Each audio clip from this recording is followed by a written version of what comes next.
Yeah,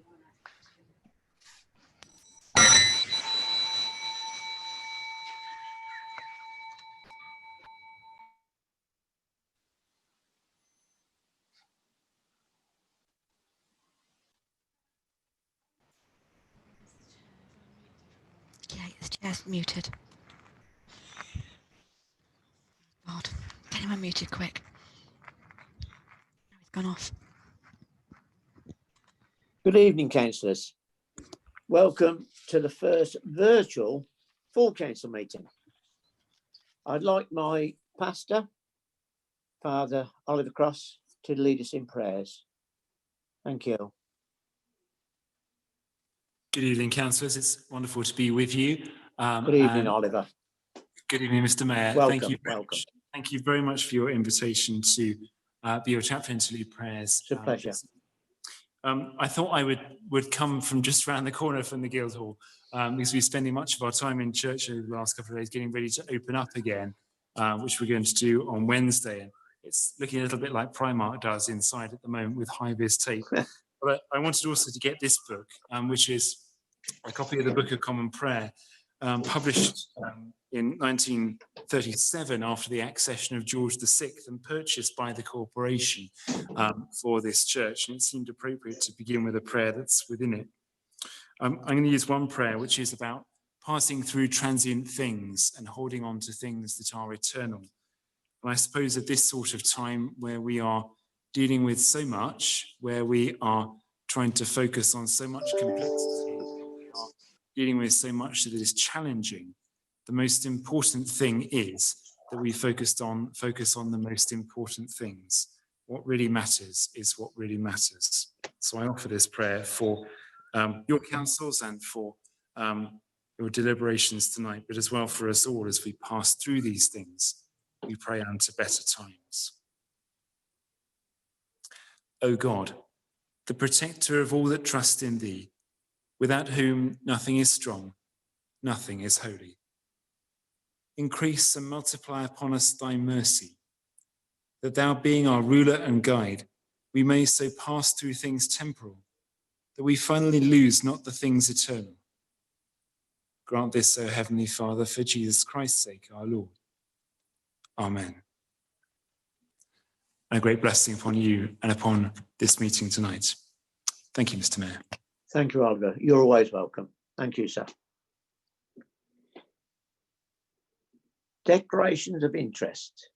Have we got any declaration of interest?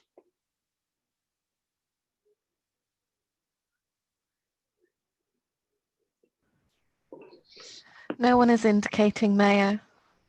Right, okay.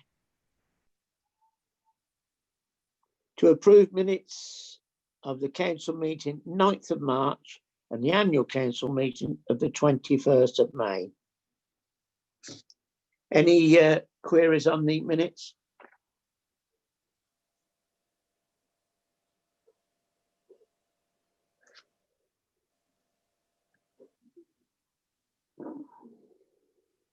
No one is indicating, Mayor.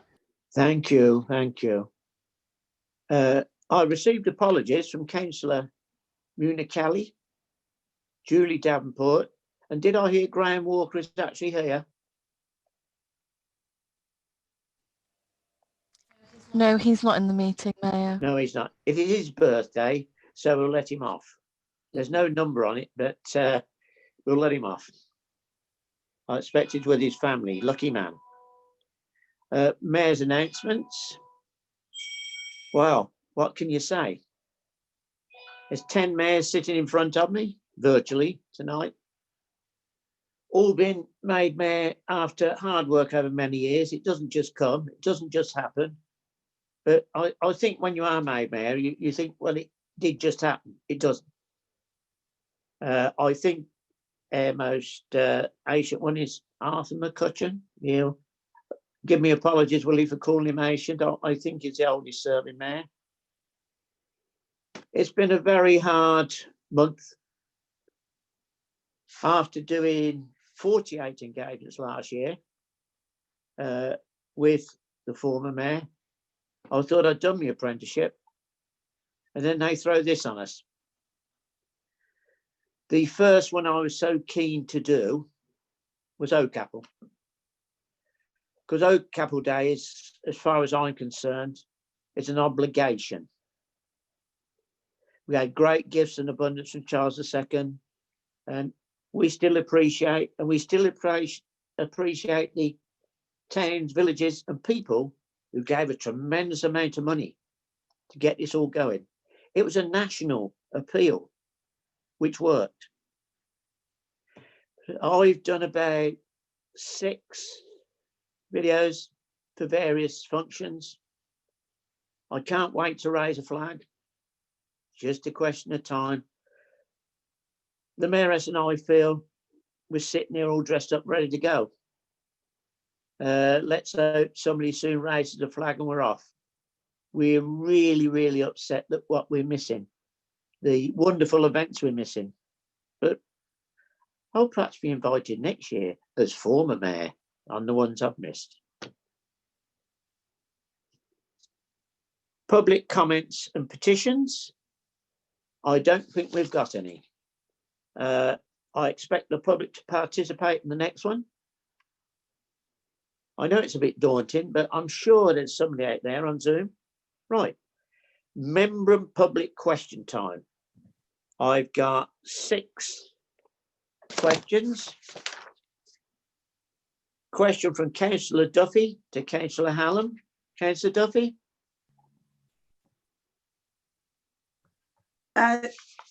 Yes, I'd like to come back on this. I'd like a supplementary, please. Go on then, far away. Okay, this is Councillor Hallam. There obviously, he speaks, in his answer, he speaks about things that can be quantified, but you can't quantify anxiety from 80-foot trees that are known to have their branches fall on people's gardens and smash their greenhouses. And I really think the tree policy is lacking in this regard as to the anxiety that the people, especially in Southfield, feel about these conifers, these monstrous conifers that are making their lives a misery. I'd be interested to hear Councillor Hallam's reply. Thank you. Thank you, Councillor Duffy. Councillor Hallam. Mr. Mayor.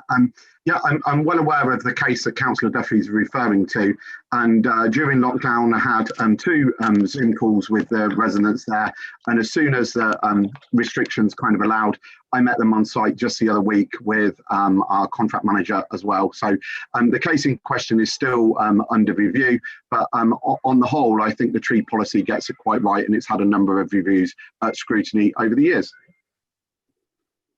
Councillor Duffy. Well, I don't know how to reply to this because there's obviously a problem, and the council is evading any kind of solution for these people. They've had near misses, the people of Crab Street Drive have had near misses from fallen branches. It's obviously part of the pocket park that's been neglected by the council from keeping under control, and I can't see why people are endangered like this. They pay their council taxes, they're good citizens.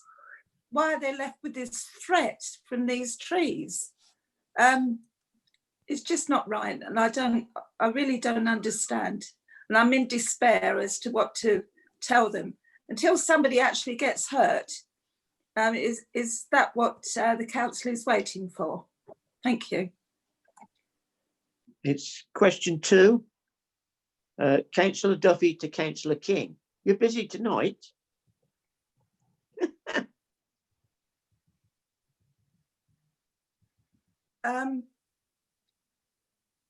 Question 2 it is. I'd like a supplementary as well, please. Okay, carry on. I understand that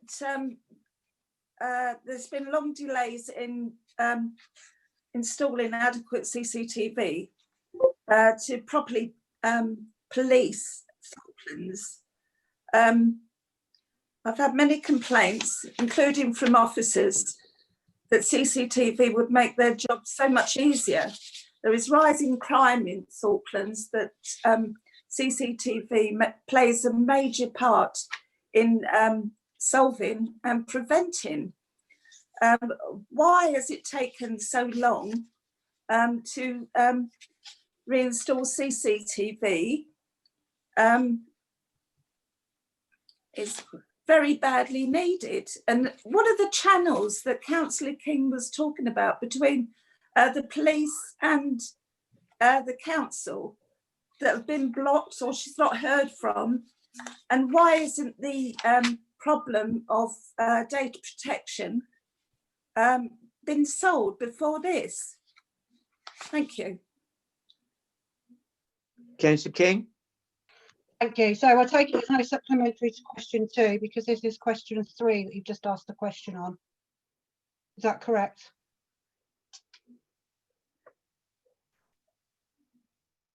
Okay, hold on. I get that. Do you want to finish that one, then go back to 2 if you've missed it? Yeah, quite happy to perhaps take it in that order. Yeah. So you've had the full response I've given you. I've already given you a full response by email. And as you're aware, the police have got involved as well. From what we're looking at, everything's completely adequate. The police haven't raised anything themselves, which you know in the email response that you already received. If you want me to take this to a separate meeting, I'm more than happy to do that with you, Councillor Duffy. Please. And I think we need the police and everybody you keep referring to be present in the Zoom meeting, because from what we've researched, there isn't any problem there, I'm afraid. So if we want to Zoom separately, I'm more than happy to do that with you. Okay, that's Okay, great. thank you. That's great. Thank you. We'll go back to question 2 now. We're all intrigued to see what it is now. Yeah, apologies about that. The great mystery question. With the we all know the importance of residents' associations and their collective voices as the ground roots of democracy, really. I don't think that's too big a word to use about resident associations. I mean, why isn't the council going out to actually install this and to help the resident associations to meet again, to supply these important voices in their feedback to the council? I want to see somebody go out from the council to see, to Zoom the leaders of resident associations to actually ask them if they would like help in setting up Zoom for their residents. Thank you. Councillor King? Yeah, thank you, Mr. Mayor. So, Councillor Duffy, as to my response, we have already resumed all of our working groups. Many of them have taken place in the last 2 weeks, and the Federation of Resident Associations has already met as well. Happy to forward on minutes to you of meetings that have taken place if there's anything in particular you're concerned about.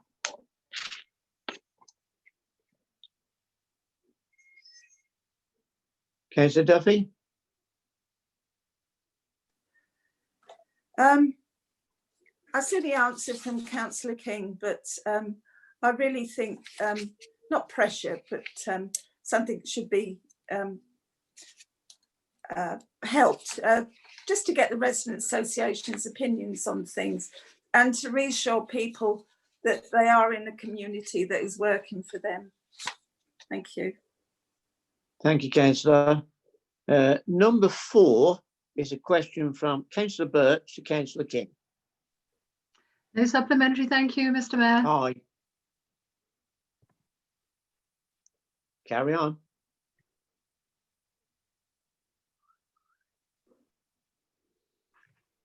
No supplementary, thank you, Mr. Mayor. No, you're satisfied with the answer. So we're on question 5 now. Question from Councillor Ansell to Councillor Hallam. Good evening, Mr. Mayor. Hi, Tony. Generally, I'm happy with the answer and look forward to further updates as matters progress. So hopefully we will have extended hours this weekend in the toilets by the bowling green, And I'm very pleased myself and Councillor Hackett have been backwards and forwards. And he's informed me that hopefully the toilets down by the lower park, Mr. Hackett, the officer, will be going down to meet the builders tomorrow. And if we keep our fingers crossed and hopefully not our legs, we will be able to hopefully open them by the weekend, hopefully. Councillor Hallam? Thank you, Mr. Mayor. Just to thank Councillor Ansell for his input over the last 3 to 4 weeks as lockdown's been released. The numbers in all of our parks have been absolutely unprecedented, and it's been really important that we get the feedback of people on the ground as to what we can do. In terms of toilets, it is quite complicated because there's obviously cleanliness issues there and issues of hygiene, which we need to make sure that residents are safe and staff are safe too. But hopefully, we're looking in better shape since the trial at the weekend, and the whole purpose of having a trial was to get some learning from that and to improve as we move on, which we plan to do. And hopefully I look forward to having council involved in that. We've got another call about it later in the week, so I look forward to him joining us on that. Question 6, Councillor Ansell again to Councillor Hallam. Councillor Ansell? Supplementary, please. Carry on. Right, okay then. So would the Cabinet member be very kind enough to keep me updated with regard to the progress in future years of the Billing Road Cemetery? Yeah, absolutely. It must have been last year though where we had a walk round together and saw the nice grave of Caroline Chisholm, which I know you played a role in having restored. We'll certainly keep you updated. And in terms of the hedge this year, it's going to be week commencing the 29th of June. We'll have some people on site.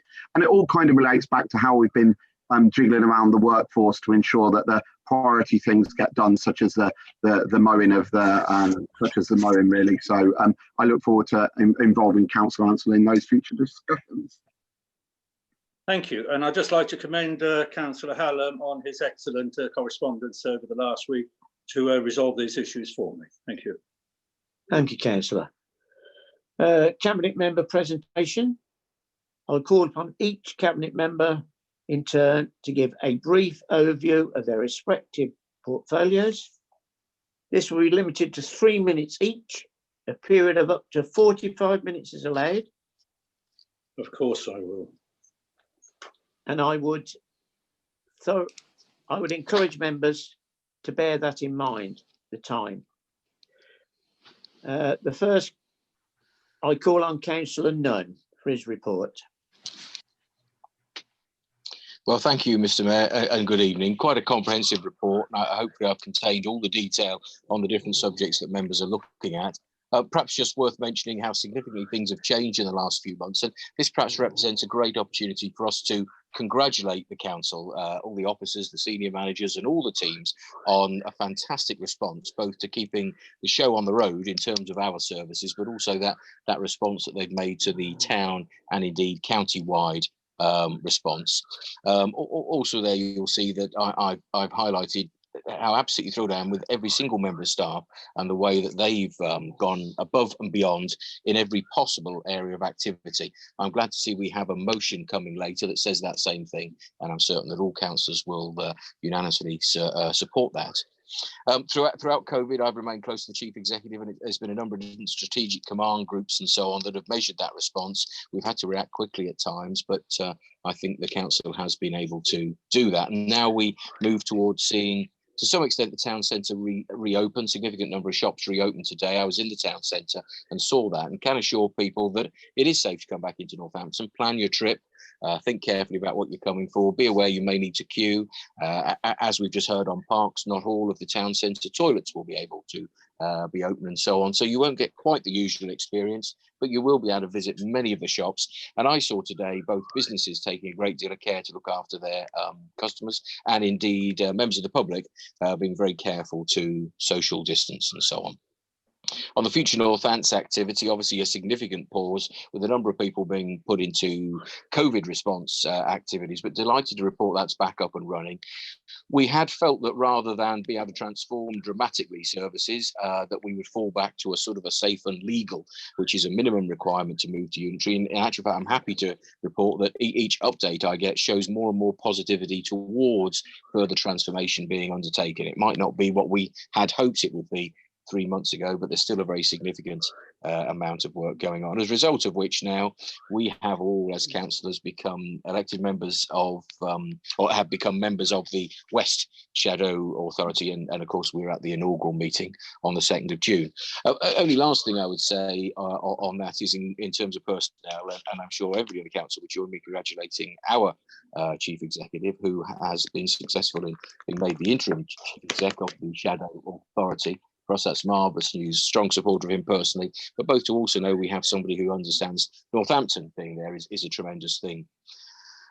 Chief Executive remains our head of paid service and still is that person for our council. But in order to assist, we have also recently undertaken a recruitment process with the myself, the deputy leader, and the leader of the Labour group, the opposition leader, which is to find a way of creating further support. So similar congratulations go to the to two members of our senior management team who will take on for a time the title of assistant interim Chief Executive, which is the Director of Planning and the Director of Communities. And that will enable us to minimise the impact on the organisation, but to harness their tremendous effort and capability to ensure that we continue with what we've often referred to as a sprint to the finish to get as many things done as we can.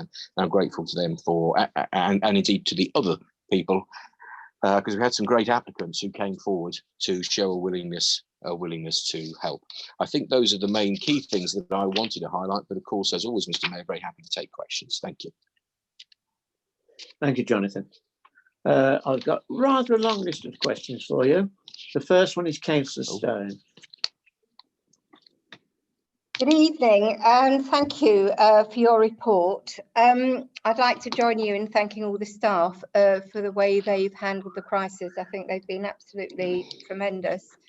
I have got a couple of questions though. I'm a bit concerned that you're having question and answer sessions for the town and parish councils without involving the councillors.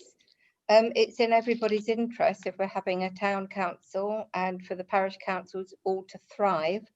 I would have thought it would have been quite an obvious thing to do to involve all the councillors in that kind of scenario. We're looking, I hope, in the short term to a recovery plan. We've all been very impacted by the crisis. A lot of us have been volunteers in our communities. We've all got a huge invested interest in recovery. And by the same token, I think all of us should be involved in the discussions and the planning for recovery and be able to participate in shaping what that's going to be. Because I think life is going to be slightly different, isn't it, post-COVID to the way that we were used to it being. So we all need to help shape that. And then I think finally, Future North Hants, really, really important project. We have got on the table 2 campaigns that have come to the council, one for an Africa Centre and one for a youth centre. We had a motion adopted supporting a youth centre. I think it's tremendously important for the health of the town, for the future of the town, for the engagement of all our communities, and particularly young people in the town, to make a huge effort to include those 2 projects in the planning for the town. Thank you. Thank you, Councillor Stone. Councillor Roberts.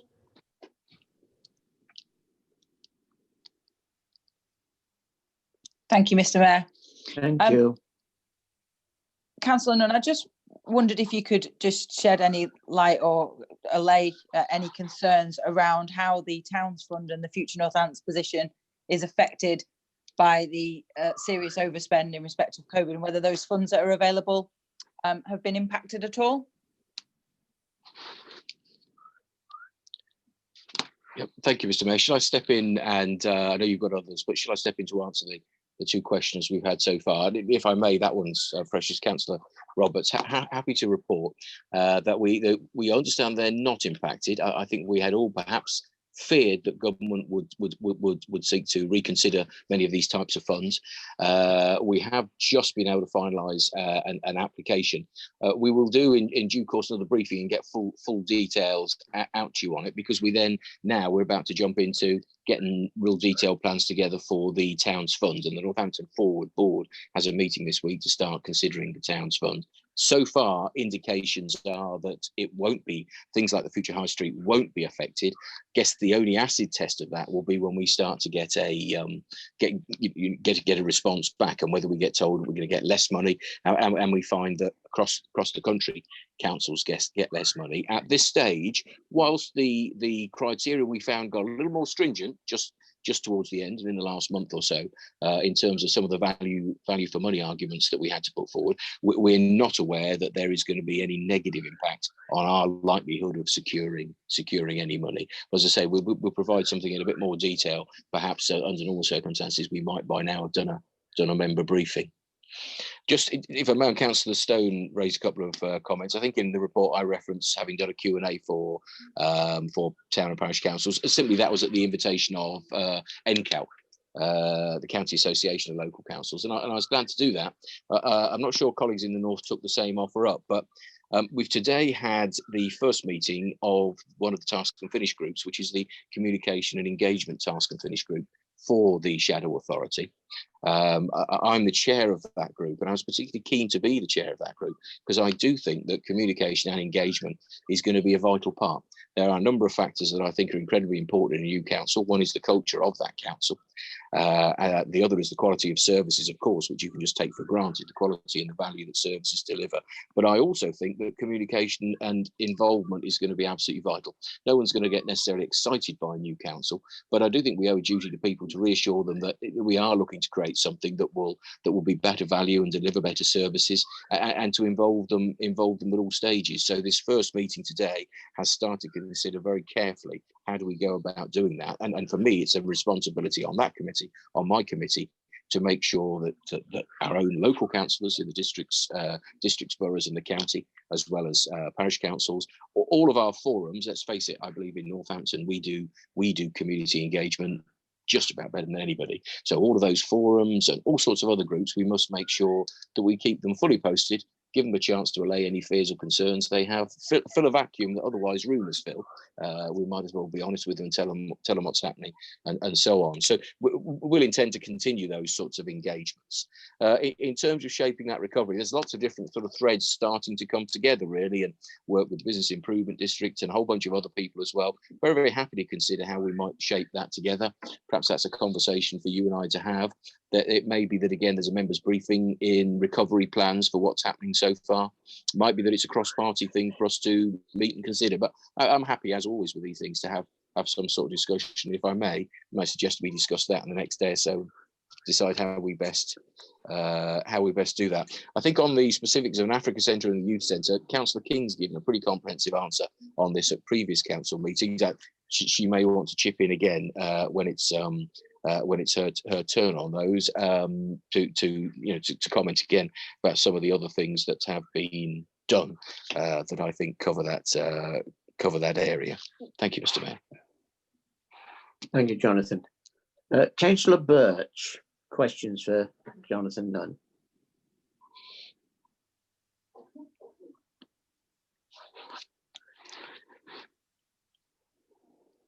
Sorry, my question has already been asked and answered. Thank you. Thank you, Councillor Birch. Councillor Larratt. Are you summing up on this, Phil? No, I presume you want me to give my report, Mr. Mayor. Well, I assume I had all these names about, well, it was a phone call just as you went online, so I haven't got it printed. Far away, Councillor Larratt. Thank you, Mr. Mayor. I'm pleased to present my report to this meeting, Mr. Mayor. I've nothing really to add to my written report, other than to expand and just say my grateful thanks to Democratic Service staff and our legal services staff in all that they've done to ensure that we've been able to continue to meet and make decisions using Zoom, all the training and everything and the practice meetings. I think they must have, they've got so much patience, it's untrue. But thank everybody for that. And not of course just the people who've been doing that with us, but also the legal staff who've been ensuring that we've correctly interpreted all the new regulations and that everything we're doing is compliant. So my thanks to legal services and democratic staff, services staff. And other than that, Mr. Mayor, I have nothing to add to my report. Councillor Markham, did you wish to come in on this? I haven't got your name down, but I'm not sure, Mr. Mayor, but under the leaders' report, I pressed the raise hand on the controls and also raised my hand physically here. I thought I saw something. It wasn't passed on to me, Councillor. It wasn't passed on. I thought it flashed up. But anyway, I'm sure Councillor Larratt or the leaders could answer this. It's interesting, and the leader referred, Councillor Nunn referred a couple of times about discussions about the recovery plan and so on. And of course, lockdown has been released somewhat today. And there's been discussions with the Northampton, the town centre bid. There's been discussions on getting ready for the various schemes we've asked for money for. I wondered if the leaders also was informed or had discussions with the county council before they reintroduced on-street car parking charges this week. And if he had discussions, what was his response? Does he think it was helpful when the Borough Council is actually extending the period till the end of the month, no charges on car parks? But I suspect that the County Council did it without consulting the bid or himself as leader of this council. Thank you, Brian. Now, I've got happy to carry on, Jonathan. Carry on, Jonathan. Yeah, so I was happy to answer. Thank you. Happy to answer Councillor Markham's question. I wasn't involved in any discussions at all. I think I was informed of the proposal to start the charging today or just before the weekend. We did put a careful consideration into what we would do with ours, and that's why we've allowed a couple of weeks for the sort of kickstart, if you like, of the town centre. But no, it wasn't necessarily sort of joined up in that respect. Back to you, Phil. Back to Councillor Larratt. I'm back again, Mr. Mayor. Yeah, if anybody's got any Welcome questions. back. I've actually asked to speak, Mr. Mayor. You're not on my list. I'll call me back when you want me, Mr. Mayor. Okay. Go on, Sally.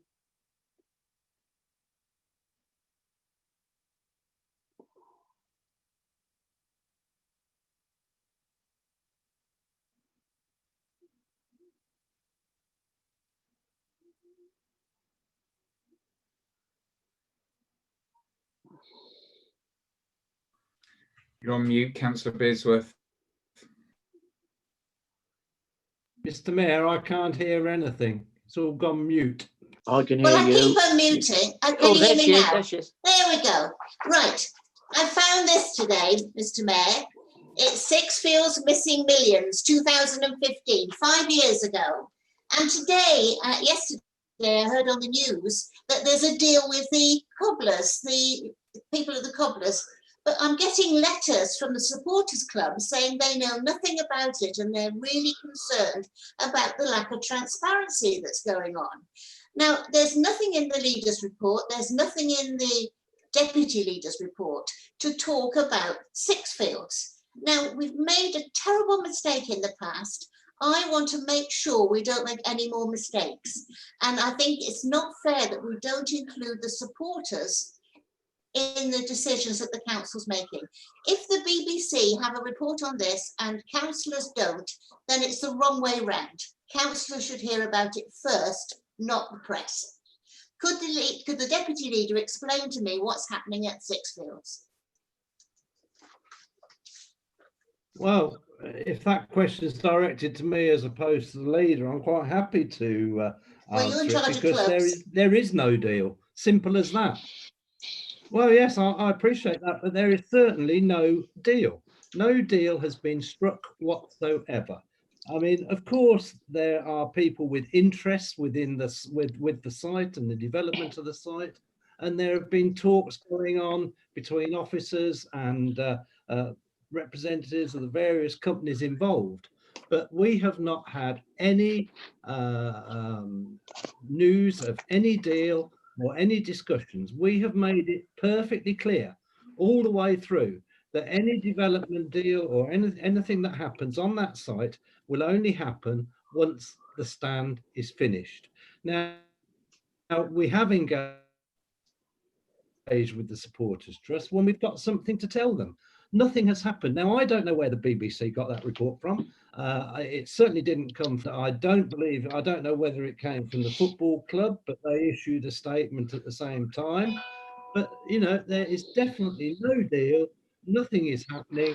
And if we've got anything to say, we will, of course, as we always have done, involve the supporters. I don't know if Jonathan wants to add anything further to that.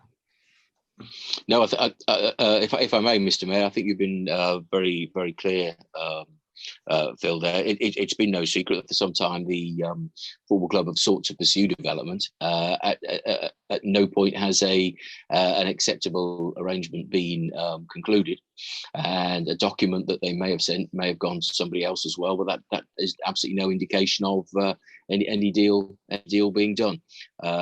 We have lots of discussions with lots of different people, and we also, if they ask at an initial stage during early discussions, certainly at the point where we don't think there is a deal to be done, we don't share those more widely. This council has a clear process, and it has a background of issues around the football club that mean that no decision will be taken unless it's ready to be taken and something that's worth considering. We have not reached that stage, but principles remain that if there were to be something put forward that is satisfactory, the stand to be built first is an absolute, as is ensuring that the public taxpayer gets best value for money, and that has to be done in an evident and open way. At this point, there is nothing that's reached that point that can be reported any further.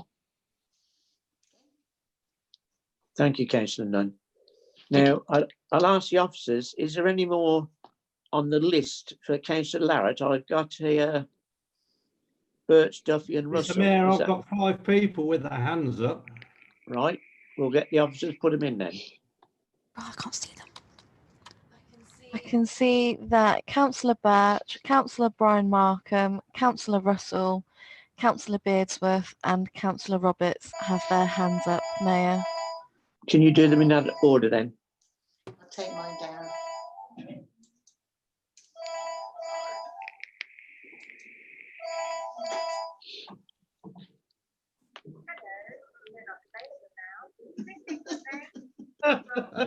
Shall I go ahead here, Councillor Larratt? Please do, Jane. Go on, Councillor Birch. Go on. Right, Let's Mr. move. Mayor, thank you. Councillor Larratt, I was very interested to read in the local plan part 2 in the site-specific policies about the railway station, the proposals for the development in that area to improve the surroundings and the entrance to the town. In your meetings with the East West Rail Consortium, is there something that you would be able to discuss with them, or is it entirely concentrating on the railway line service?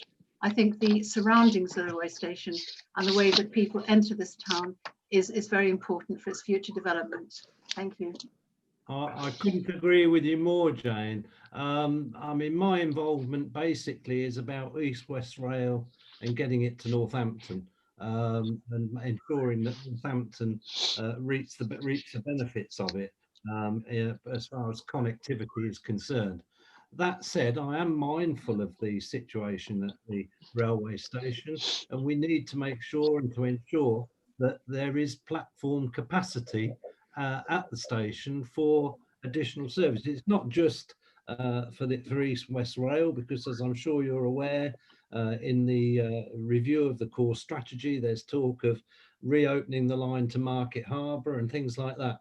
And I think you will find that somewhere in the draft local plan, because I'm pretty sure I read it, there, while it talks to the railway station and development, because, you know, with the new development south of Northampton, just the other side of Junction 15, all the aggregates that are currently worked and dropped off at by the station, that will all be moving down to towards road. So the site will become more available. But that said, we need to make sure that there is enough land and there is opportunity for platform enhancements and for platforms. And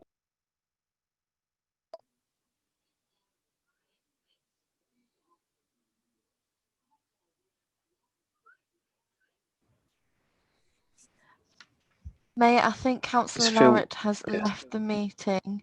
I can't see him, but if he does try to reconnect, I'll readmit him to the meeting and let you know. Okay. Now, who else have I got for Councillor Larratt?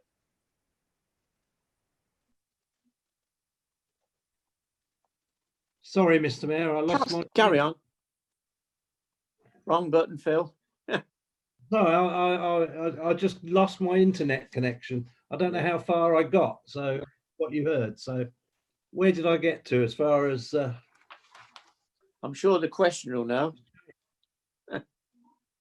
Can I remind you, please, Councillor Larratt, you were talking about the goods yards that are going to be those goods trains are going to be directed elsewhere, and there'll be a lot of land available for development. They will be development. moving out, so that will enable further development on the site. But you know, we've got to be mindful that when we do develop the site, and I'm pretty sure there is something in the local plan that enables or facilitates platform capacity in the event of the reopening of the Market Harbour line and to accommodate East West Rail services. So, you know, I think it is in there. If it's not in there, we are going out to consultation, the final consultation. And I think in the recommendations of the report that went to Cabinet last week, there's delegation as well. So if it's not in there, we can certainly make sure it is, to ensure that that platform capacity is there for these services. But as I say, I'm pretty sure that it is already in there. Thank you, Phil. Next, Councillor. Is that all right, Jane? Councillor Janice Duffy was next, Mayor. Righto. Janice, Councillor Duffy. I'm a bit puzzled about this because I've had the 3 questions. You can have another. it's to Councillor Larratt. Yeah, I didn't raise my hand. Right, I've got you on my list here. Councillor Russell. Thank you, Mr. Mayor. Thank you. Yes, my question was to Councillor Larratt, and that was about streetlights. And he's mentioned in his report that there are some, there's a couple of areas that need further investigation as the power supply appears to be fed from a different or unknown source. How are we getting on with that? I'd like to know what the situation is around the borough, and if there's any particular areas where the lighting is so bad they can point to some sort of increase or spurt in criminal activity. Thank you. Thank you, Catherine. The major one that I know of is in Wootton, where there's a whole footpath where new lights have been installed. I think there's about 8 of them on a footpath, but the power supply is the problem. There's also not so many, about 4 lights on the race course that can't be connected because of the power issue. But they're the two sites I'm aware of. But I do believe that there are the odd other ones as well. But the Balfour Beatty are working very closely with E.ON, who are the responsible for working, for the power and trying to get things connected as soon as they can. The one in Wootton is taking a bit of a problem because they can't find out where the power is coming from. Some poor soul's probably got it on their household electric bill, but yeah, we're trying to get to the bottom of that one. Thank you. If there's any major problems, I'll let you know, Catherine. Is there anybody else on that one? Councillor Roberts had her hand raised, Mayor. Councillor Roberts. Thank you, Mr. Mayor. It is a Pleasure. question for Councillor Larratt, specifically around the paragraph in respect of flooding. Really pleased to see that we've now completed these surveys, but I just wondered if the surveys of the watercourses were all being published, and if they are, where can those be viewed? And in addition to that, are we going to be producing a plan or a document that shows how the programme for maintenance and flood mitigation will work moving forward to make sure that we have got everything cleared and things don't happen again? Obviously, my ward was significantly affected. And in addition to that, how are we making sure that those watercourse surveys and a regular assessment of those travel forward with us into Unitary? Thanks, Councillor Roberts. The flood reports that were completed by the Flood Authority, namely the County Council, immediately following the floods, have been published and are available. They're all available online and can be seen by anybody. These reports that we have undertaken fall out of those reports. And this is basically looking at the watercourses that the Borough Council is responsible for, particularly for watercourses in our parks, in our open space, and things like that. So what we've done, we've actually employed a consultant who has actually walked all the watercourses in the borough, I'm told, and has completed this survey and has provided updated drawings, and those have been received by the borough. I haven't seen them, but I believe as yet, but they're currently being looked at by officers. They will be discussed with Veolia and other contractors so as to how we can take forward the work that it identifies on an ongoing basis. So yes, we're looking at what work needs to be done sort of quite urgently, if you like, as a one-off, but then we also need to make sure that we get the work into the annual maintenance contract so they're maintained on an annual basis. Whether we'll get that done by the 31st of March, I don't know, but I think it will be an issue for the budget process this coming up this year. But we are on the case of getting it all done. Thank you, Councillor Larratt. Obviously, I appreciate that the flood reports from the lead local flood authority were published, but it was a recommendation within those reports that the borough had a number of obligations it needed to comply with and a number of actions it needed to take, which is of course one of them. So what I'm asking for is for those findings to be published so that we can see the details of where either there were problems with the watercourses and investigations needed to take place. So we make sure that we monitor that and have the necessary funding for that moving forward. They will be published in due course. As I say, officers are going through them at the moment, and we're discussing. They're being discussed internally by at officer level.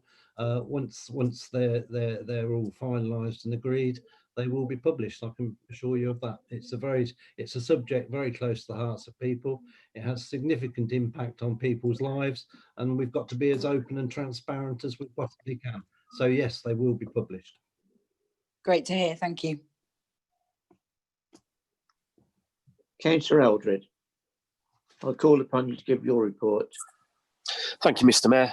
Yeah, as everybody's got a copy of the report, I won't go through too much detail. Just to bring you up to date with the budget meeting we had on the 10th of June. We had a slight overspend of 383,000 from last financial year, 19 to 20, which if you look over the last 12 months, you'll see at one point we were over £1 million looking at overspend. So I'd just like to thank the team for putting in so much work to get that budget down into a reasonable amount of overspend, but also to thank all the staff over the last few weeks with the COVID actions they've been doing, especially with the grants on the financial side of things. The finance team have been absolutely superb. They've been working 7 days a week, and it needs to go on record, Mr. Mayor, that without them, not these businesses probably wouldn't have been able to survive over these last few months. And that's a credit to our team, the team that worked for me, who have really put the hours in and the shift in to make sure everybody gets their money on time and within the guidelines. So I won't go into, as I said, Mr. Mayor, I won't go into too much detail. The report as it is, if there's any questions, I'm happy to take them.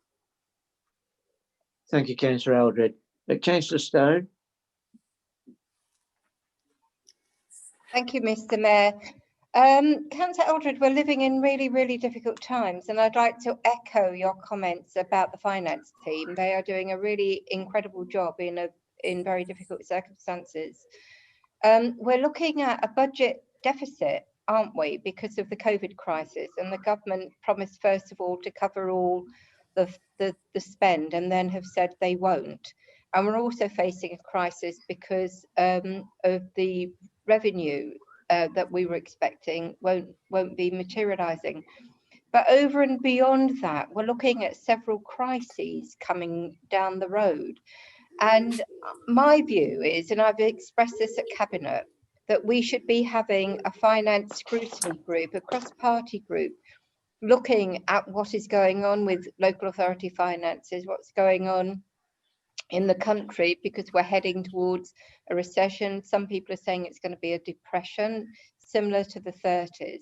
And it seems to me that issues of that magnitude need cross-party working. And I would like to ask you to consider setting up a cross-party finance team to have a look at all the finances. I would also like you to consider one of the suggestions we made during the alternative budget, which is how to maximise income from grants, because you'll remember I did a review of what was available, and apart from the housing service, we were not applying for lots and lots of funding that was available. Now, the funding regimes may have changed because of the crisis, but I do think it's really important that we have additional resource to help us lever in additional money. Did you want me to answer that, Mr. Mayor? Yeah. Thank you, Councillor Stone. Thank you, Mr. Mayor. With regard to the cross-party finance committee, well, we already have audit, and we also have scrutiny, which scrutiny have already put together. Something for, I think it's the week before the next cabinet. They've asked me to go along with the CFO to explain about the impact of COVID. We probably won't have all the detail ready by then, but we will have it. We will be close, and we can give you some sort of update at the scrutiny meeting, which all parties will be able to, have ask questions with us and help us with any information that they might know that we don't. With regarding funding streams, we've got our finance team. They're working around the clock to look at various funding streams that are available and grants, along with all the other teams within the borough. They haven't stopped, even though COVID's been going on. The communities team, the finance team, the housing team, everybody, and especially the housing team, will be looking for various pots of money that they can apply for to help out with, obviously, the homeless crisis that we have as well. So hopefully we shouldn't be in too much of a problem when it comes to the funding. Yes, there will be a deficit. We don't know what that is yet, but we will have a better idea come the cabinet meeting in July. Councillor Stone. Thank you. I do think we don't just need, I welcome the scrutiny looking at the finances. What I was talking about was something a bit longer and more enduring than that. I think we are looking at a huge, colossal financial crisis, and I think we all need to be involved in examining that and then finding solutions to some of the difficulties our residents are going to be facing. Yeah, I'll be working across the field with all the cabinet members on this one. But like I said before, you have got audit committee and you have got the scrutiny committee. The officers have loads of work to do as it is at the moment without adding another meeting in the diary for them. And especially when we're going towards the unitary council as well. Because obviously we've got the cross-party working as well with the working group, which is on Friday for the council tax budget and mid-term financial plan, which I'll be bringing up again, the issues that the borough council may have. At the moment, as I said, we don't really know the figures, so I can't put a figure on it at the moment and how difficult it's going to be for us to to actually keep that in line. But you know, we have £4 million in earmarked reserves in the account. Now, off the top of my head, we reckon it's between 2 and 3 million we could be overspent by, with the risk of car parking, events at the council, and everything else that we rely on, like planning applications, licensing fees, and everything. So there could be between 2 and 3 million. But as I said, until we get to July and I've got a better idea of how much money we are down compared to what the budget we announced in February, I can't really go into too much detail to them. But cross-party finance committee, I think that's a little bit too much for the officers at the moment. They've got a lot on their plate at the moment. We do have them other great two group meetings, committee meetings that we can go to with audit and scrutiny, which Council and yourselves who sit on there do a great job holding the cabinet to account and helping us as well. Councillor Russell. Thank you, Mr. Mayor.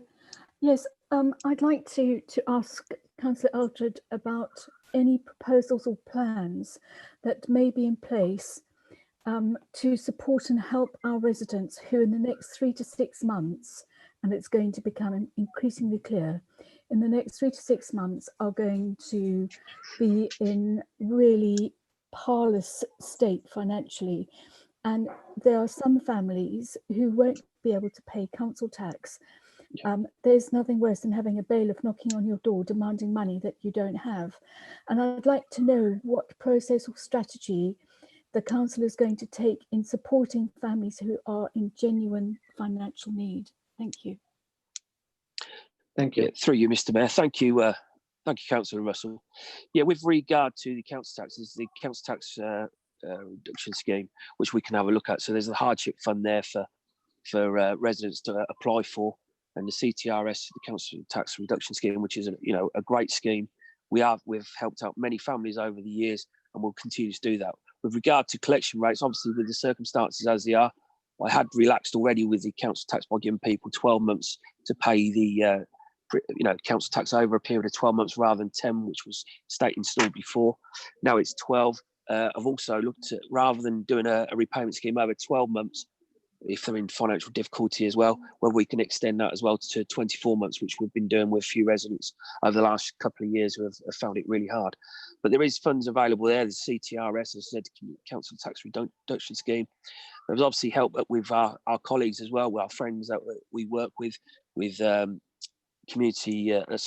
CAB, and also community law, who help out with people as well. And we've also got our own advisors that we can help with people who are in difficulty. But obviously on top of that, we've already given out, the government has given us 37 million pounds worth of grants in the first scheme, which a lot of the businesses of 2,564 have been awarded these grants, which has helped them through this difficult time. We haven't really seen a drop in the council tax at the moment, which is really good news. So it means people have still got some money in their pockets, obviously with the furlough payments that have been helping everybody. So hopefully that will continue. Obviously, if it doesn't, we've got these schemes already in place which we can help people with their council tax if they are in need of help at the time. And obviously with our partners as well, we'll be able to help them give the advice and point them in the right direction if there's other funds that are available to them. Thank you. Thank you, Councillor Eldred. Councillor Hibbert.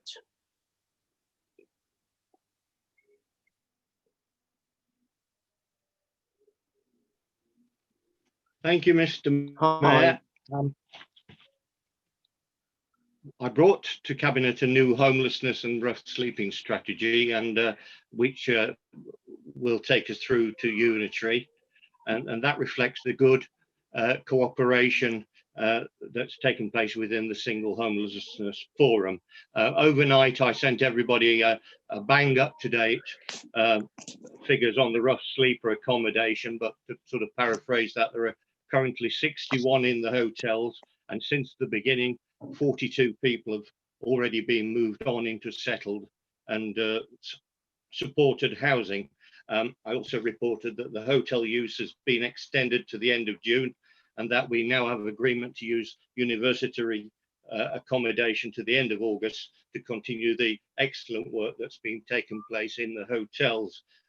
It's been a very successful exercise and in multi-agency working, and lots of the people we deal with, like the Hope Centre in Nash and S2S, they often get referred to. So I thought tonight I'd I pick another out and give them a big shout out.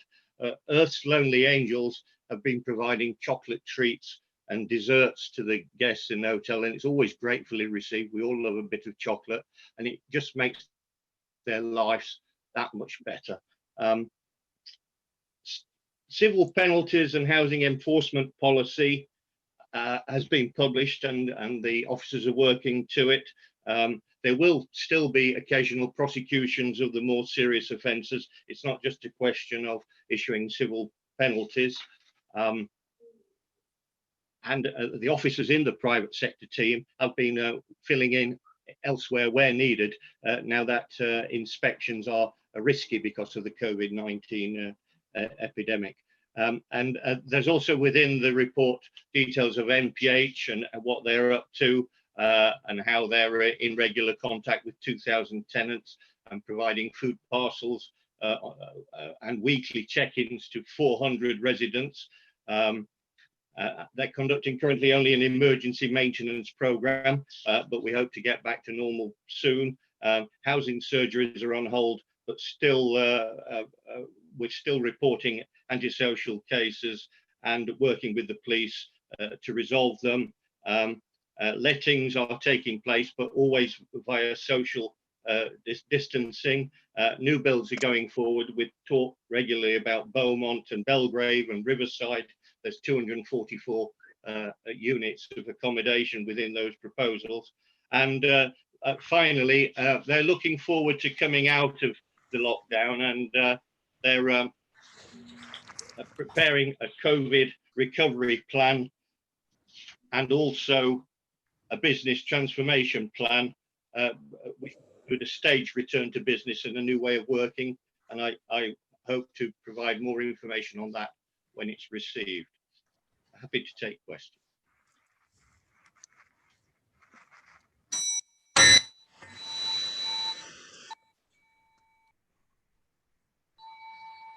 Maybe not. You're back, Councillor Hibbert. Are you prepared to take questions now? Yes. Councillor Smith. Thank you, Mayor.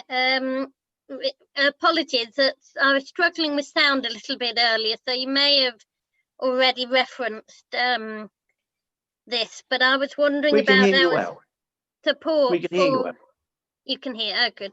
Yeah. Yes, I was just wondering about the support for people who are facing eviction when the freeze on eviction comes to an end. There's a quite short amount of time that we've got to provide that support to people, and I know it's a cause of concern for a lot of people who've got that hanging over their heads. So the two-parter, I suppose, is what are we doing to support those people, what's available, and also how are we publishing it and how are we reaching out so that people who aren't really au fait with the council systems but have got that hanging over their heads know how to access that support. Councillor Hibbert, I think we've run out of time. If Councillor Hibbert wants to give a brief answer to that, as brief as possible. Well, of course, currently there are no evictions, and once we move forward, it's something we will have to look at very, very carefully how we would proceed. And one thing we certainly would hope to see reopened are the regular housing surgeries, so that we have direct access to deal with these problems with the tenants. If there are any other questions out there based upon my report, by all means email me. I'm always willing with the officers to get you a response. It's very unfortunate we ran out of time. We're on opposition group business now. And we go to Councillor Birch, make a statement on lessons learned so far on the COVID-19 crisis. Councillor Birch. Thank you, Mr. Mayor. The arrival of COVID-19 has made us all face unprecedented pressures and changes to every aspect of our lives and families. Our generation has never had to face the challenges of an emergency such as this. Our working patterns, family routines, social and cultural activities have all been curtailed or greatly altered.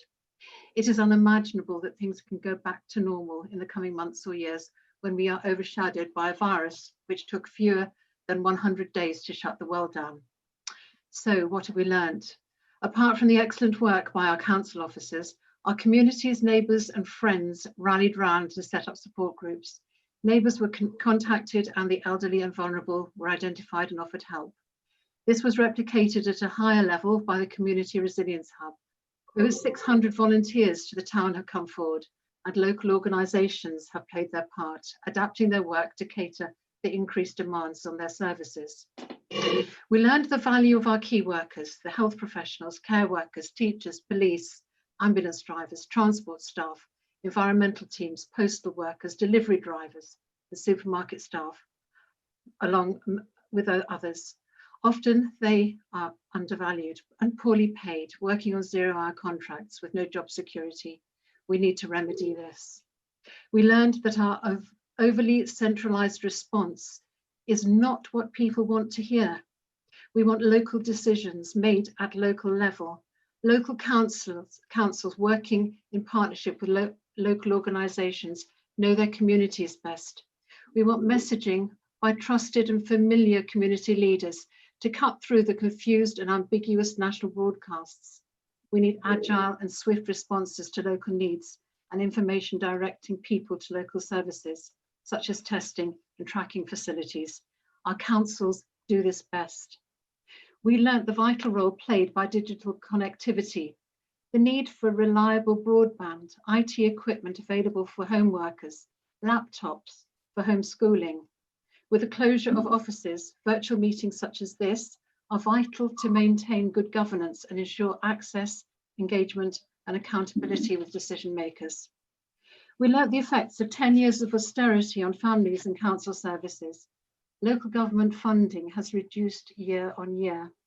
Many services cut to the bone with no resilience to fight back in an emergency. Council posts cut or unfilled. The non-essential support reduced. Emergency supplies run down. Local knowledge is lost and out of date. Families with precarious finances, debts, insecure jobs and housing, delays in welfare payouts, real poverty and hunger, poor physical health and mental health. We have learned that this pandemic has highlighted all these inequalities. We learned that the government funding emergency accommodation for the homeless could be found. We learned that with government funding, businesses could be helped. Council tax to the most vulnerable could be subsidised. Food boxes could be distributed. Staff could be furloughed to preserve jobs, and government financed sick pay for those experiencing COVID-19. Perhaps central government has woken up to the real consequences of their austerity cuts. We've learned that as a consequence of the hopefully temporary collapse of the global economy, our environment is cleaner and fresher. People are walking and cycling and discovering and enjoying our wonderful parks and open spaces. We notice and appreciate wildlife and nature. We have learned that we can manage without using our cows as much. This is an opportunity to expand and invest in the green economy, to develop public transport, cycle lanes and pathways. NCC has a grant of £351,000 to do this. We've learned how important our schools, teachers and education, along with youth activities, are for our children and young people. 6 months out of school for the majority of children will result in a huge educational deficit. Some children are well supported with their home learning by teachers, parents and carers. Some will not have IT equipment to work with. Some will have to share a laptop with other members of the family or try and work from the phone. For some children, it will take many months of catching up to return to the same level and learning patterns. For some, this will never happen, and their life chances will be limited due to lack of qualifications and good standards of education. And for some young people, school is a place of safety, away from scenes of domestic abuse, substance abuse, and violence in their homes. The hidden harm, depression, and anxiety will become apparent only when schools are fully open. Demands on safeguarding and child mental health provision will overwhelm an already stretched service. Young people will need support with jobs and skills, training to prevent them becoming the pandemic generation. With the prospect of an economic recession and subsequent depression, it is a gloomy prospect for many. Councillor Birch, you've run out of time. Councillor Nunn, 3 minutes to respond, and then Councillor Birch has a further 2 minutes to sum up. Yeah, thank you, Mr. Mayor. In Councillor fact, I think at the pre-meeting, it was agreed that Councillor King would respond. Actually, Well, let's Councillor King respond then. I've got Councillor Nunn on my report. Lovely, here, thank you. So. Thank you. Councillor King. Thank you, Mr. Mayor. Thank you, Councillor Birch. I think we probably agree on so much of what you've just said. Firstly, I want to thank all of our officers that have been involved in the Local Resilience Forum. They've done an absolutely tremendous job in such a hard time that we've all been facing.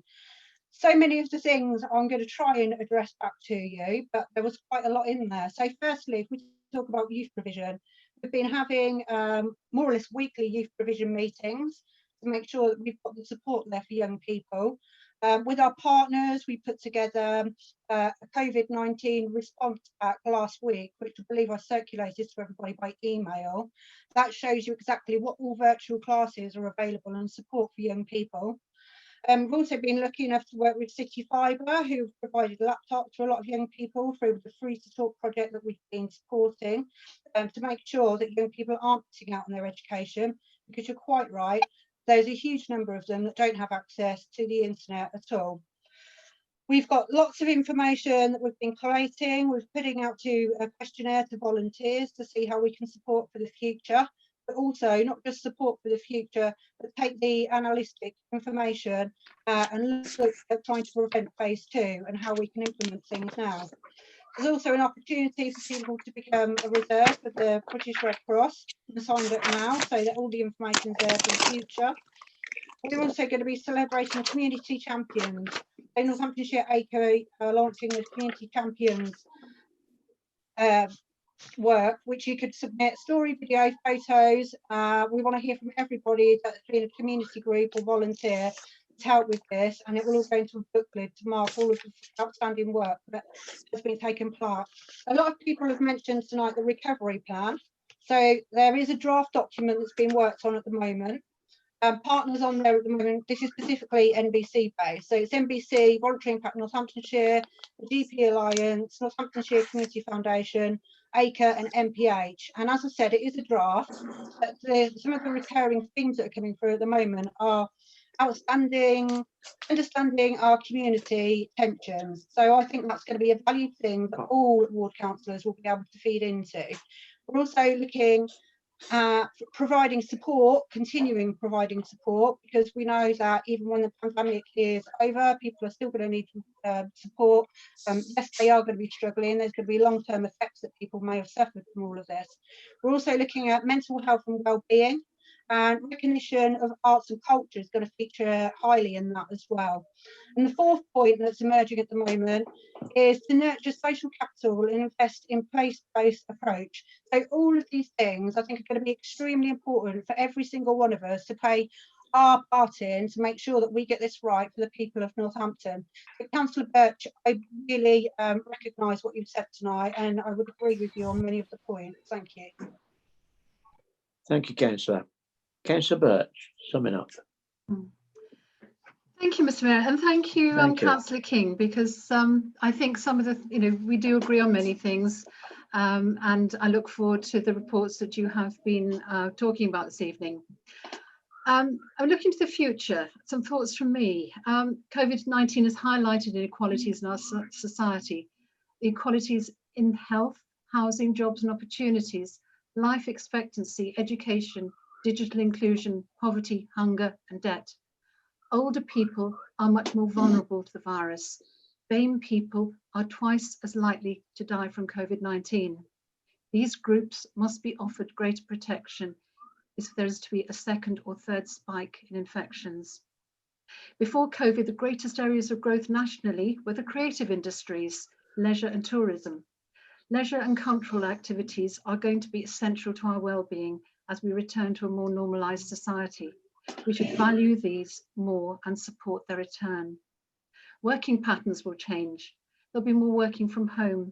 Meetings may be physical or remote. The need for vast office space may be reduced. Councillors and council staff will need greater levels of IT skills and support as this happens. In the future, the notion of a balanced budget may be a thing of the past. There will be debt and overspend. There's been a 60% loss of income from commercial fees and charges, business rates, council tax, car parks. Overtime payments for staff to deal with all the extra administration we've been hearing about, and extra expense for COVID-related spending, extra costs for cleaning and social distancing arrangements. The council will need to shape more inclusive local economies and create and maintain wealth within local areas through public sector procurement, supporting local enterprises and creating relationships with local suppliers. The cost of air freight has quadrupled, and supplies from abroad will be subject Councillor Birch, time. to exchange rates. To identify reliable local supply chains. Councillor Birch, time. That was very quick. I wanted to go on about Only 2 community hubs. minutes. Only 2 minutes. Thank you. Right. Thank you. We'll move on to item 9. Northampton Borough Council's pay policy statement 2021. Councillor Nunn. Yes, thank you very much, Mr. Mayor. This is, to some extent, a relatively straightforward thing. We are required to publish a pay policy on a regular basis, and this therefore reflects the latest refresh of that. Mainly, I think it deals with how the council pays staff members. I suppose it focuses most particularly on those at the senior grades and pay levels, and those then at the other end of the scale. At some of the lower grades.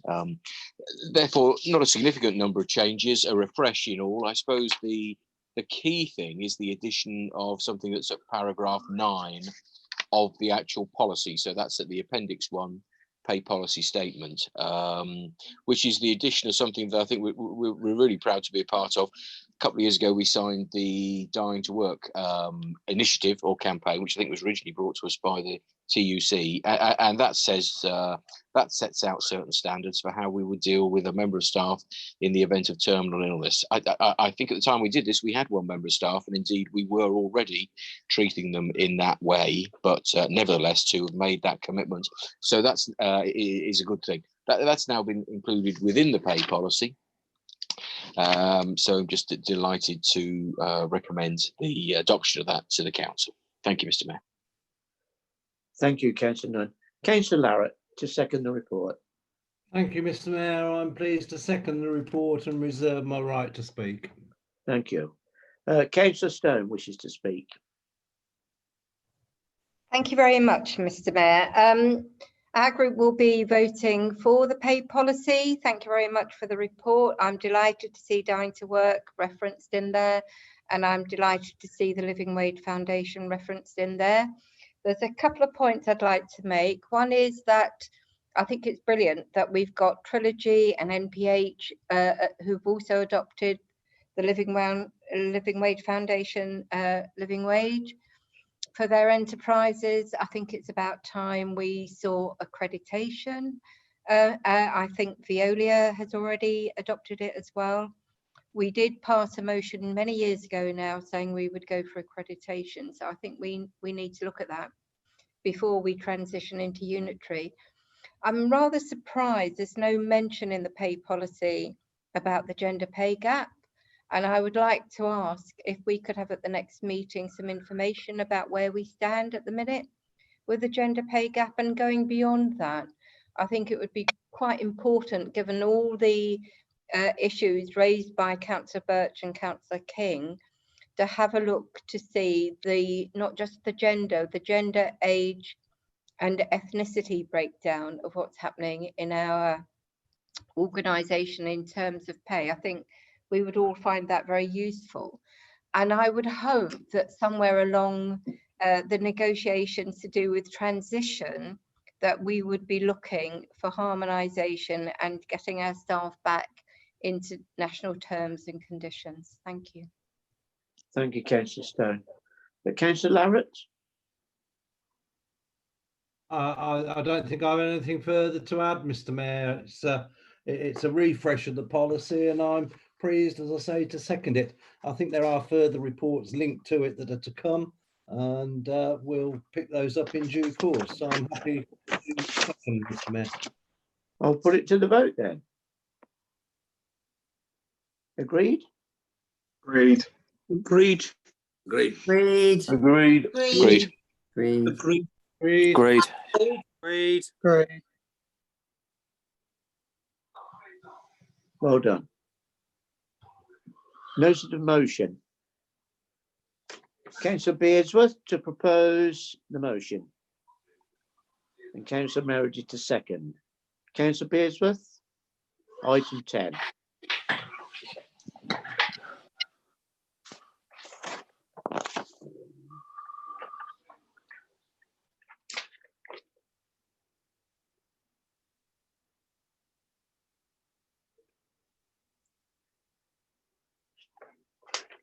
Is Sally switched on? I am now. Good. Thank you very much. Over the last 3 months, council staff have worked hard with partners in the public, private and voluntary sectors to meet the increased demand for services, and in particular to give support to the vulnerable and families most in need. There will come a time when we'll need to review what has gone well and what we could have done better. But I believe now is the time for all of us as elected representatives to say thank you to everyone at NBC, Northampton Borough Council, and to our contractors, partners, for the job they've done on our behalf for our community. Mr. Mayor, the work that this council has achieved in this awful situation has been tremendous. The value that I put on the people that look after our parks, which has been an oasis for people that are locked down to go and visit. They've kept them beautifully. I have tried to email people every time I've seen some good work to thank them, but you can't thank everybody because I'd be on the email all the time. So tonight, I want us all to thank all the staff that work for NBC, our partners, contractors who have done excellent work, and give tribute to, under very, very, very difficult circumstances, have made things work. And I'm hoping that in the future, we will learn from this pandemic, not the bad stuff, but the good stuff that's come out of it, that we will maybe be able to work at home. Maybe there'll be less cars on the road. Maybe nature will be able to survive better than it has in the past. But primarily, we wouldn't have been able to have this meeting tonight without the care and devotion of our staff that has made us fit in. Mr. Mayor, I'm hoping that you will join with me when it's been seconded in using the usual applause that we give to everybody that we think have done a wonderful job. I beg to move. Councillor Meredith to second. Thank you, Mr. Mayor. Evening, Councillor. Evening. May I say to you before I second this motion, congratulations on your election. I'm looking Thank forward. you, sir. I'm looking forward greatly to your year in office, and I've got a couple of appointments that I'm going to send you soon. Bring them on. Yeah. Now, I've got great pleasure in seconding this motion because, as we know, we've been through a terrible time. Everybody, especially the elderly, people who've been isolated, people who live on their own, people who are very vulnerable. And it's really, really refreshed me to see how dedicated the staff of the Northampton Borough Council are. I spoke to very many, I must add, quite a distance. And it's been really, really nice to be able to see how much people from Northampton Borough Council staff have put themselves out. A lot of them have worked, putting themselves at risk by doing the things that they're supposed to do, like emptying the bins, street cleaning, everything. And it's really been good. So I take great pleasure in seconding this, and I hope that all of us, every single councillor on this borough council, will cheer the staff and show how much we do appreciate them. Because to me, it's changed my attitude. Really, this virus has changed my attitude. towards life. It's brought it home to me how crucial people and how friendly can be. So I take it, Mr. Mayor, to second this motion. Thank you. That was said from the heart, Dennis. Thank you very much, Mr. Mayor. Jonathan Nunn wishes to speak on the motion. Jonathan? Yes, thank you, Mr. Mayor, and my gratitude to Councillors Beardsworth and Meredith for bringing this motion forward. I'm sure we would all agree what wonderful work our own staff have done. One of the things Councillor Birch was talking about a moment ago was about the appreciation we've developed for nature, clean air, and so on. But haven't we perhaps seen a fantastic change in the appreciation that the general public show to many of the people who work within doing the kind of tasks that our staff do? And that's probably long overdue. I think we perhaps had a clearer idea of the value of the work they do, and it's always been appreciated. But how wonderful now to be able to take the opportunity to do that. We will be supporting this motion, and think it's absolutely tremendous. Thank you, Mr. Mayor. Thank you, Jonathan. Councillor Bearsworth?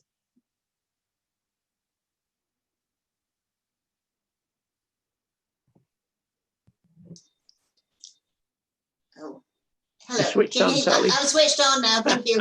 More than switched on these days. Thank you, Mr. Mayor. Yes, I'm really delighted that we've got support from the leader, and it's really wonderful that what the staff have done. And I don't think we realise how diligent they all have been. I've had to make few emails to people, and the job's just been done. It's like a miracle. And I think maybe in time we need to review how our staff are working, maybe working more at home, because they've definitely been very, very productive and very, very helpful. And I'm absolutely delighted with all the service they give me as a councillor. So thank you. Thank you, Sally. Now I need a vote. Approved? Agreed. Agreed. Agreed. Agreed. Agreed. Agreed. Agreed. Agreed. Agreed. Can we have a round of applause? Everybody, let's have a round of applause for our sterling workers. To see them every day, I think we took a few for granted. No, really come out of the shells. Thank you, staff. Very good.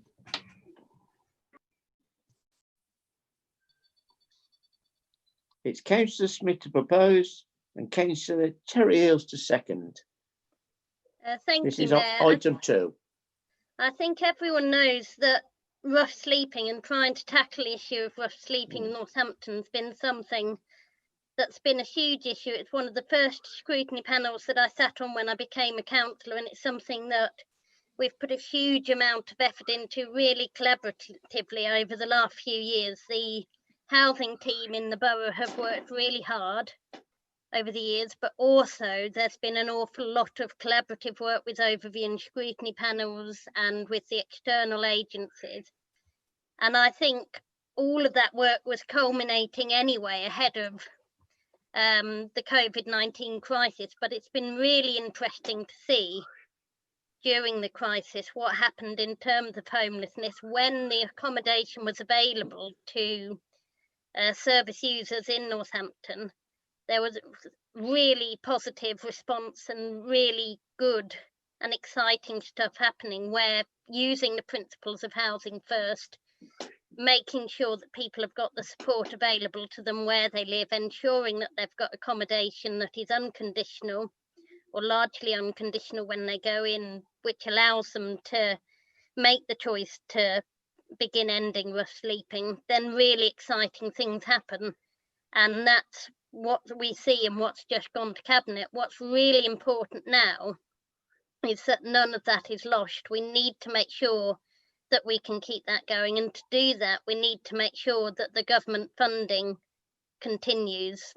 So by writing to our MPs and asking them to ensure that the funding for this continues, then we make it clear how important this funding is to the project that we've got, how important it is to its success, and we make sure that we don't now fall backwards on the really exciting progress that's being made, and that we actually just keep powering forward towards eliminating rough sleeping in Northampton and empowering people to make that step forward themselves. And I really hope you'll support this. Councillor Terry Earls to second the motion. Thank you, Mr. Mayor. I'm happy to second the motion and reserve my right to speak. Thank you. Councillor Stephen Hibbert and Councillor Brian Markham would like to speak on this motion. Stephen Hibbert. Thank you, Mr. Mayor. And thank you to Councillor Smith and Eales for bringing forward this motion.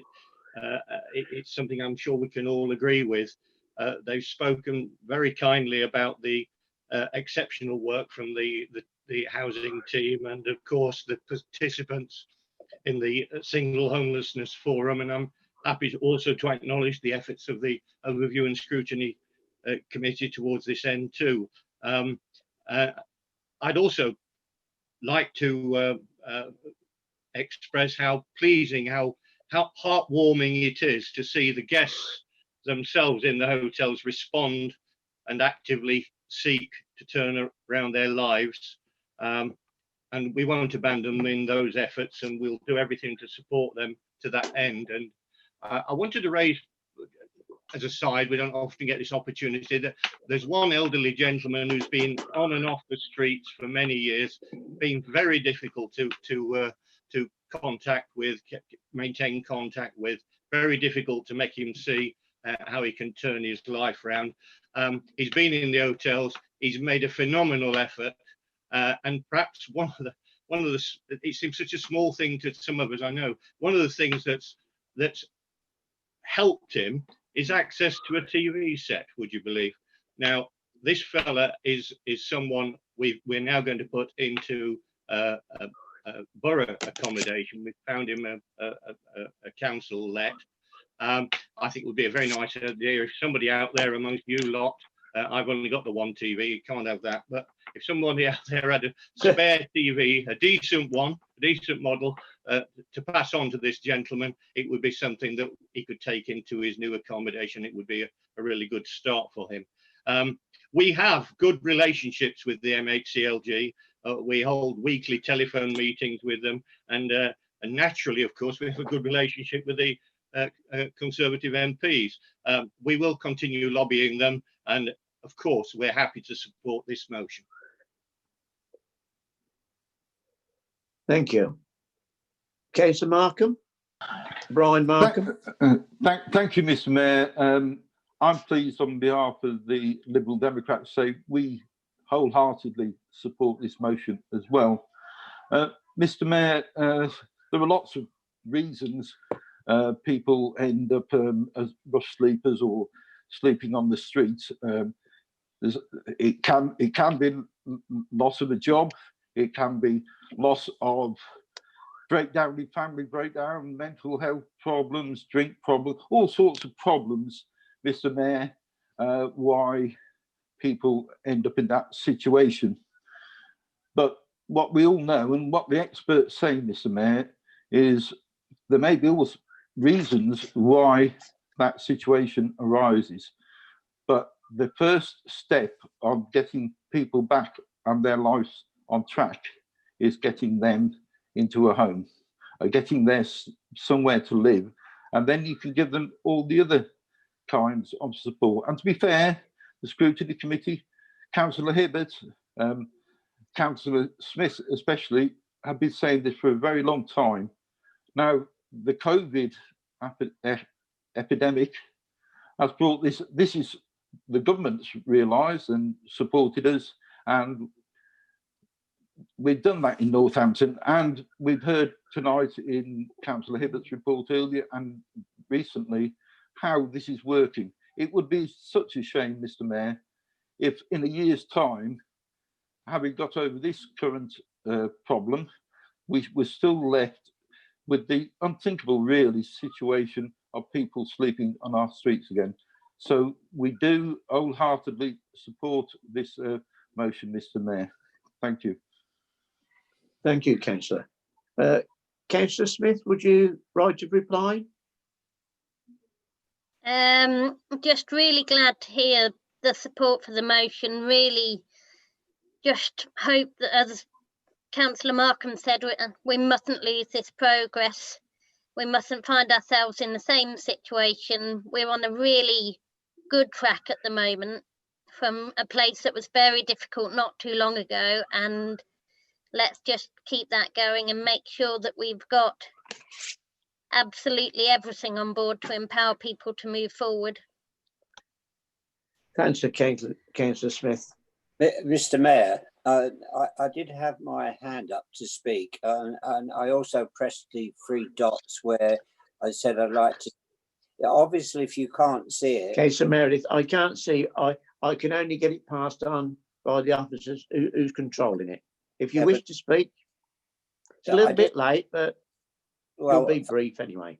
Yeah, thank you for your indulgence. All I wanted to say is I see the email which Councillor Hibbett sent round, and I must admit I was very, very impressed. I was very impressed to see what the council was doing with the rough sleepers within the accommodation that had been provided in the travel lodge hotels, and I thought it was really, and I was mostly impressed about how we got a lot of the rough sleepers into different accommodations and how it's worked. And yeah, this motion is quite good. And I hope that for the future, we can take this on board, because I think this is an excellent way of getting rough sleepers off of the streets. A lot of the people that are rough sleepers have problems with drugs and drink and mental problems. And I think that's just one thing we could go. And I think all councillors on the Borough Council, and even when we go to the unitary, should be writing to the MPs asking that funding should keep on in place to adapt this policy which the Borough Council have taken on board, because I think it will be really ideal. That's all I wanted to say. I do. Thank you, Councillor. It's appreciated. Thank you for letting me speak. It's a pleasure. Vote needed. Mayor, Councillor Brian Markham has his hand raised. Is Brian coming back? He's had a go on this. As brief as possible. What I meant to say, up until last weekend, we did indeed have a spare television from an elderly lady who died. I've given it to somebody as a spare, so I will see if I can get it back and be donated to Stephen Hibbett. Well done, Brian. Well done. Well done. I'm still waiting for a vote. Have we agreed? Agreed. Agreed. Agreed. Agreed. Agreed. Agreed. You can all shout at once. Agreed. Agreed. Agreed. Agreed. Thank you, Sally. Agreed. Everybody voted? Yeah, agreed. Right. Item 3. Councillor none to propose. Well, thank you, Mr. Mayor. This motion is a further motion to express thanks. How splendid it's been that over recent weeks, until a week or so ago, we were weekly all standing on our doorsteps and applauding the NHS. What a fantastic job they had done, and the way that unified the community, but also seemed to demonstrate extraordinary thanks and appreciation was something unprecedented for me. I thought it was absolutely marvellous. Now, the borough has a number of ways of formally showing its appreciation, one of which is the freedom of the borough, and this motion proposes that the NHS in Northampton receive the freedom of the borough. Now, as part of that, we're proposing forming a cross-party group, and the reason for that is there are a number of elements of the NHS, the hospital, the ambulance service, and so on. So we would like a cross-party group to consider precisely how we do that. It also references how this honour should be granted, so that not only includes defining that, but trying to define how, perhaps, rather than just a normal ceremony within the council chamber, perhaps this should be a larger occasion at such time as we are able to get together and be a little bit closer, so that all of the different elements can come along and be represented in order to do that. Another thing we might ask that committee to do, we have already started to consider that although we want to do everything we can to be able to retain traditions such as the freedom of the borough and indeed the alderman tradition when we go into unitary, it would, however, it seems, be very fitting just to make sure that we've caught up on all those people who may qualify for the privilege of alderman, or possibly for other those other people who may be considered appropriate for the freedom of the borough to be considered too. So that's a further part of the work we'd like this cross-party group to undertake.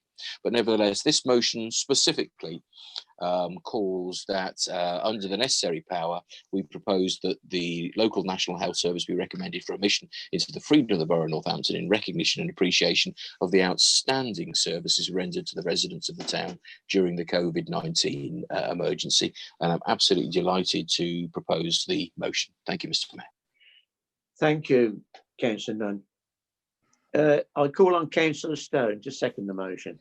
Absolutely delighted to second this motion, Mr. Mayor. What a jewel in the crown of Britain, the National Health Services, and we've seen it daily, haven't we, in our own communities, the huge amount of work that the health services have provided and the safety they've provided, and where would we be without them? And it's quite fitting that we all turned out on Thursdays to clap.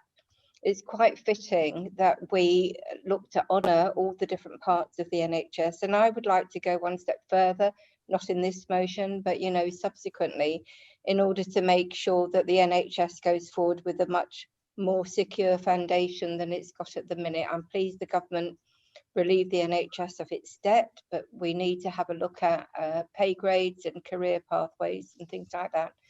This is a huge first step, and I am very pleased to support it. Thank you. Thank you, Danielle. Sally Beardsworth. Thank you very much, Chair. The Liberal Democrats totally support this. Where would we be without the National Health Service? I know I probably wouldn't be here, nor my husband, and an awful lot of us who've had treatment. And they've been wonderful over this period of time, going to work, risking their lives to save others. What better recommendations could we have but to thank them by giving them freedom of the borough? But we must make sure we don't leave anybody out, because there's a lot of people that support. We've had the volunteer sections that's been the go-between between the patients and their families. There's lots of things to look at. So hopefully we can have this cross-party working group and make sure that we don't leave anybody out of the absolute praise they deserve. And I think we'll make sure that we'll keep the National Health going for many, many years, doing a wonderful job that it's doing. Thank you, Mr. Mayor. Thank you, Councillor. Councillor Dennis Meredith.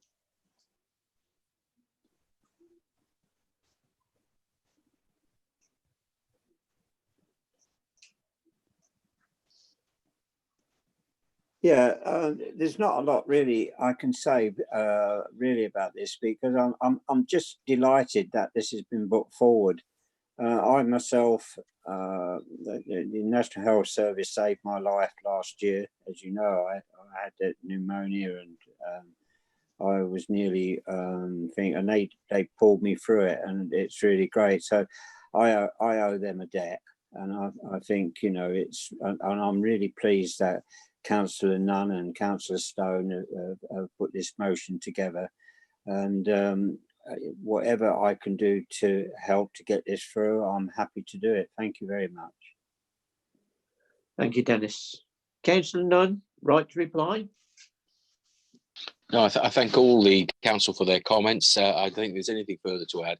This is clearly something we all strongly believe in, so I would just suggest we move to the vote, Mr. Mayor. Thank you very much indeed. Isn't it lovely having these votes where everybody agrees? Have you done it for me to make my life easy? No, it's how it's spelled. Vote needed. Agreed? Agreed. Agreed. Agreed. Agreed. Agreed. Thank you, fellow councillors. Thank you. I think you're going tonight knowing we've done a job well done. Now I shall have me rum. Not in the mayor's parlour, it'll be at home. well done to you, Mr. Mayor. Thank you, sir. You must drink the rum. I declare the meeting closed. Thank you. I'm obliged to you all. Thank you.